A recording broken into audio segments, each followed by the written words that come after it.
Yaani Tanzania hata ukimpa kichaa iongozi hata anaweza kuongoza vizuri tu, kwa sababu ufikiria CAG katoa ripoti ya ubadilifu wa fedha, upotevu wa fedha, zinakwenda halmashauri zinakaa zifanye kazi, mambo ya hovyo.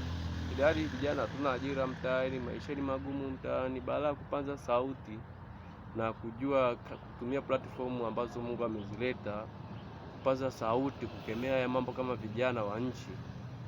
Sisi baada siku mbili nakuja swala la kushika bega, nyeti zinapotea, ndilo tulilolishikilia. Kasi hicho hamna hata mtu mwenye habari nalo. Limepita kama limepita, watu wamekula pesa zao, watu wameharibu uchumi, watu wamepoteza mapesa. Hizo pesa zote ni kodi zetu. Kesho tutakaa baada nyeti kupita, tutaanza kulalamika maisha magumu, serikali tuangalie barabara ni mbovu, miundombinu mibovu, maji ya mafuriko yanatutesa. Sasa si lazima tutese. Kama tunaambia tumeibiwa tunakaa kimya. Kwa nini asitutese? Kwa nini tusiteseke? Kama tuteseke, kama tunaibiwa tunakaa kimya, tunaanza kujadili nyeti.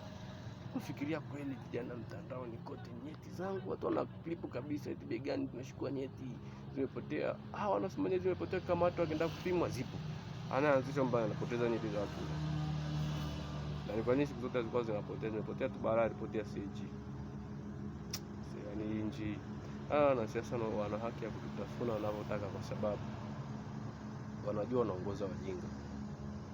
Yaani hamna kitu kizuri kama kujua unaongoza watu aina gani. Raha sana.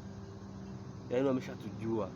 Sisi jambo la maana hatuna mpango nalo. Kila jambo linaloleta comedy ujinga.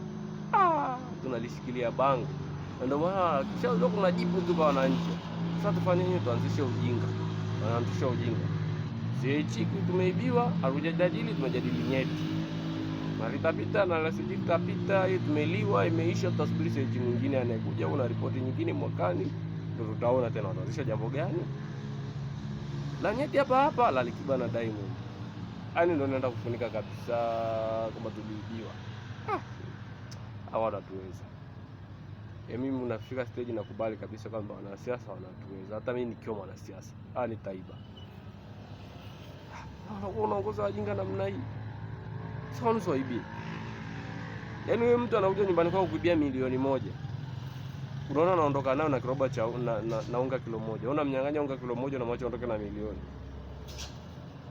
Sio mjinga wewe. Hata yeye mwenyewe anaweza kafika kule kibenyewe akajiuliza sasa hii jamaa jinga. Yaani limenyang'anya unga baada kunyang'anya pesa. Ndio tulichofanyiwa. Yaani baada kujadili pesa tunayoibiwa, tunajadili nyeti zinaibiwa. Na nyeti hazibiwi, ni huni tu au huni wameanzisha. Kwa sababu sisi tunajua tunapenda ujinga. Wanatuweza. Amenyanyua mikono juu, wanatuweza. Hii wanatuweza. Na sasa wanatuweza. I say respect kwenu. Kuleni tu hii nchi mnavokula, maana hii si mnatuongoza wajinga sana. Hata wasomi na wamepotea kwenye nyeti. Haya bwana. Kuleni tu bwana nchi yenu. Hii nchi yenu.